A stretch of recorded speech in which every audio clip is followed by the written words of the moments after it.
श्री गणेशाय नमः। श्री जानकी वल्लभो विजयते। श्रीमद् वाल्मीकि रामायण बालकांड का 74वां सर्ग। विश्वामित्र का अपने आश्रम को प्रस्थान, राजा जनक का कन्याओं को भारी दहेज देकर राजा दशरथ आदि को विदा करना, मार्ग में शुभाशुभ शगुन और परशुराम जी का आगमन। तदंतर जब रात बीती और सवेरा हुआ, तब महामुनि विश्वामित्र राजा जनक और महाराज दशरथ दोनों राजाओं से पूछकर उनकी स्वीकृति ले उत्तर पर्वत पर, हिमालय की शाखाभूत स्वरूप पर्वत पर, जहाँ कौशिकी के तट पर उनका आश्रम था, वहां चले गए। विश्वामित्र जी के चले जाने पर महाराज दशरथ भी विदेह राज मिथिला नरेश से अनुमति लेकर शीघ्र अपनी पूरी अयोध्या को जाने के लिए तैयार हो गए। उस समय विदेहराज जनक ने अपनी कन्याओं के निमित्त दहेज में बहुत कुछ धन दिया। मिथिला नरेश ने कई लाख गहुएं, कितनी ही अच्छी अच्छी कालीनें और करोड़ों की संख्या में रेशमी सूती वस्त्र दिए। भांति भांति के गहनों से सजे हुए बहुत से दिव्य हाथी, घोड़े, रथ, पैदल सैनिक भेंट किए। अपनी पुत्रियों के लिए सहेली के रूप में उन्होंने 100 कन्याएं तथा उत्तम दास दासियां अर्पित की। इन सब के अतिरिक्त राजा ने उन सब के लिए 1 करोड़ स्वर्ण मुद्रा, रजत मुद्रा, मोती और मूल्य भी दिए। इस प्रकार मिथिलापति राजा जनक ने बड़े हर्ष के साथ उत्तमोत्तम कन्याधन दहेज दिया। नाना प्रकार की वस्तुएं दहेज में देकर महाराज दशरथ की आज्ञा ले वे पुनः मिथिला नगर के भीतर अपने महल में लौट आए। उधर अयोध्या नरेश राजा दशरथ भी संपूर्ण महर्षियों को आगे करके अपने महात्मा पुत्रों, सैनिकों, सेवकों के साथ अपनी राजधानी की ओर प्रस्थित हुए। उस समय ऋषि समूह तथा श्री रामचंद्र जी के साथ यात्रा करते हुए पुरुष सिंह महाराजा दशरथ के चारों ओर भयंकर बोली बोलने वाले पक्षी चहचहाने लगे और भूमि पर विचरने वाले समस्त मृग उन्हें दाहिने रख करके जाने लगे। उन सब को देखकर राज सिंह दशरथ ने वशिष्ठ जी से पूछा कि मुनिवर, एक ओर तो ये भयंकर पक्षी घोर शब्द कर रहे हैं और दूसरी ओर ये मृग हमें दाहिनी ओर करके जा रहे हैं। ये अशुभ या शुभ 2 प्रकार का शगुन कैसा है? यह मेरे हृदय को कंपित किए देता है। मेरा मन विषाद में डूबा जाता है। राजा दशरथ का यह वचन सुनकर महर्षि वशिष्ठ ने मधुर वाणी में कहा, राजन, इस शगुन का जो फल है उसे सुनिए। आकाश में पक्षियों के मुख से जो बात निकल रही है वह बताती है कि इस समय कोई घोर भय उपस्थित होने वाला है, परंतु हमें दाहिने रखकर जाने वाली ये मृग उस भय के शांत हो जाने की सूचना दे रहे हैं। इसलिए आप ये चिंता छोड़ दीजिए। इन लोगों में इस प्रकार बातें तो हो ही रही थी कि वहां बड़े जोरों की आंधी उठी। वह सारी पृथ्वी को कांपाती हुई बड़े बड़े वृक्षों को धराशायी करने लगी।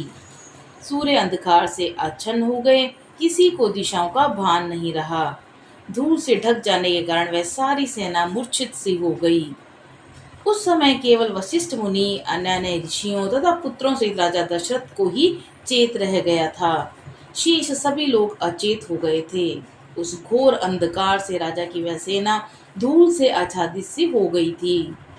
उस समय राजा दशरथ ने देखा कि क्षत्रिय राजाओं का मान मर्दन करने वाले भृगुकुल नंदन जमदग्नि कुमार परशुराम सामने से आ रहे हैं। वे बड़े भयानक से दिखाई देते हैं। उन्होंने मस्तक पर बड़ी बड़ी जटाएं धारण कर रखी थीं। वे कैलाश के समान दुर्जय और कालाग्नि के समान दुस्सह प्रतीत होते थे। तेजोमंडल द्वारा जाज्वल्यमान से हो रहे थे।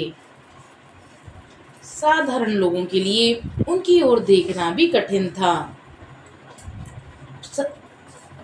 वे कंधे पर फरसा रखे और हाथ में विद्युत गणों के समान दीप्तिमान धनुष और भयंकर बाण लिए त्रिपुर विनाशक भगवान शिव के समान जान पड़ते थे। प्रज्वलित अग्नि के समान भयानक से प्रतीत होने वाले परशुराम को उपस्थित देख जप और होम में तत्पर रहने वाले वशिष्ठ आदि सभी वह ब्रह्म ऋषि एकत्र हो परस्पर इस प्रकार बातें करने लगे कि क्या अपने पिता के वज्र से अमर्ष के वशीभूत हुए ये क्षत्रियों का संहार नहीं कर डालोगे? पूर्व काल में क्षत्रियों का वध करके इन्होंने अपना क्रोध उतार लिया है।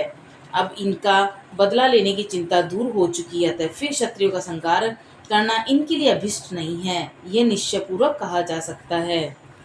ऐसा कहकर ऋषियों ने भयंकर दिखाई देने वाले भृगुनंदन परशुराम को अर्घ्य देकर अर्घ्य लेकर दिया और राम राम कहकर उनसे मधुर वाणी में बातचीत की। ऋषियों की दी हुई उस पूजा को स्वीकार करके प्रतापी जमदग्नि पुत्र परशुराम ने दशरथ नंदन श्री राम से इस प्रकार कहा। दशरथ नंदन श्री राम, वीर, सुना जाता है कि तुम्हारा पराक्रम अद्भुत है। इसके तुम्हारे द्वारा शिव धनुष के तोड़े जाने का सारा समाचार भी मेरे कानों में पड़ चुका है। उस धनुष का तोड़ना अद्भुत और अचिंत्य है। उसके टूटने की बात सुनकर मैं एक दूसरा उत्तम धनुष लेकर आया हूँ। यह है वह जमदग्नि कुमार परशुराम का भयंकर और विशाल धनुष। तुम इसे खींचकर इसके ऊपर बाण चढ़ाओ और अपना बल दिखाओ। इस धनुष के चढ़ाने में भी तुम्हारा बल कैसा है, यह देखकर मैं तुम्हें ऐसा द्वंद्व युद्ध प्रदान करूंगा जो तुम्हारे पराक्रम के लिए स्मरणीय होगा। परशुराम जी का वह वचन सुन उस समय राजा दशरथ के मुख पर विषाद छा गया। वे दीन भाव से हाथ जोड़कर बोले, ब्राह्मण, आप स्वाध्याय और व्रत से शोभा पाने वाले भृगुवंशी ब्राह्मणों के कुल में उत्पन्न हुए हैं और स्वयं भी महान तपस्वी और ब्रह्मज्ञानी हैं। क्षत्रियों पर अपना रोष प्रकट करके अब शांत हो चुके हैं, इसलिए मेरे बालक पुत्रों को आप अभय दान देने की कृपा करें, क्योंकि आपने इंद्र के समीप प्रतिज्ञा करके शस्त्र का परित्याग कर दिया है। इस तरह आप धर्म में तत्पर हो कश्यप जी को पृथ्वी का दान करके वन में आकर महेंद्र पर्वत पर आश्रम बनाकर रहते हैं। महामुनि, आप मेरा सर्वनाश करने के लिए कैसे आ गए? यदि कहें मेरा रोष तो केवल राम पर है, तो एकमात्र राम के मारे जाने पर ही हम सब लोग अपने जीवन का परित्याग कर देंगे। राजा दशरथ इस प्रकार कहते ही रह गए, परंतु प्रतापी परशुराम ने उनकी उन वचनों की अवहेलना करके राम से ही बातचीत जारी रखी। वे बोले, रघुनंदन, ये दो धनुष सबसे श्रेष्ठ और दिव्य थे। सारा संसार इन्हें सम्मान की दृष्टि से देखता था। साक्षात विश्वकर्मा ने इन्हें बनाया था। ये बड़े ही प्रबल और दृढ़ थे। नरश्रेष्ठ, इनमें से एक को देवताओं ने त्रिपुरासुर से युद्ध करने के लिए भगवान शंकर को दे दिया था। ककुत्स नंदन, जिससे त्रिपुर का नाश हुआ था, वह वही धनुष था जिसे तुमने तोड़ डाला है। और दूसरा दुर्धर्ष धनुष यह है जो मेरे हाथ में है। इसे श्रेष्ठ देवताओं ने भगवान विष्णु को दिया था। श्री राम, शत्रु नगरी पर विजय पाने वाला वही यह वैष्णव धनुष है। ककुत्स नंदन, यह भी शिव जी के धनुष के समान ही प्रबल है। उन दिनों समस्त देवताओं ने भगवान शिव और विष्णु के बलाबल की परीक्षा के लिए पिता मैं ब्रह्मा जी से पूछा था कि इन दोनों देवताओं में कौन अधिक बलशाली है। देवताओं के इस अभिप्राय को जानकर सत्यवादियों में श्रेष्ठ पिता मैं ब्रह्मा जी ने उन दोनों देवताओं शिव और विष्णु में विरोध उत्पन्न कर दिया। विरोध पैदा होने पर एक दूसरे को जीतने की इच्छा रखने वाले शिव और विष्णु में बड़ा भारी युद्ध हुआ जो रोंगटे खड़े कर देने वाला था। उस समय भगवान विष्णु ने हुंकार मात्र से शिव जी के भयंकर बलशाली धनुष को शिथिल और त्रिनेत्रधारी महादेव जी को स्तंभित कर दिया था। तब ऋषि समूह और चारणों सहित देवताओं ने आकर उन दोनों श्रेष्ठ देवताओं से शांति करने के लिए याचना की। फिर वे दोनों वहां शांत हो गए। भगवान विष्णु के पराक्रम से शिव जी के उस धनुष को शीतल हुआ देख ऋषियों से देवताओं ने भगवान विष्णु को श्रेष्ठ माना। तदंतर कुपित हुए महायशस्वी रुद्र ने बाण सहित अपना धनुष विदेह देश के राजर्षि देवरात के हाथ में दे दिया। श्री राम, शत्रु नगरी पर विजय पाने वाले इस वैष्णव धनुष को भगवान विष्णु ने भृगुवंशी ऋचिक मुनि को उत्तम धरोहर के रूप में दिया था।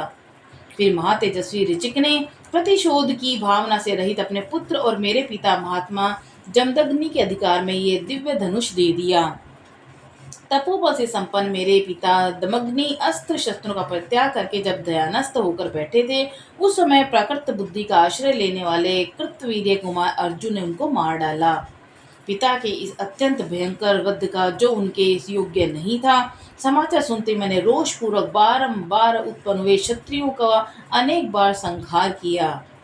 श्री राम, फिर सारी पृथ्वी पर अधिकार करके मैंने एक यज्ञ किया और उस यज्ञ के समाप्त होने पर पुण्यकर्मा महात्मा कश्यप को दक्षिणा रूप में यह सारी पृथ्वी दे डाली।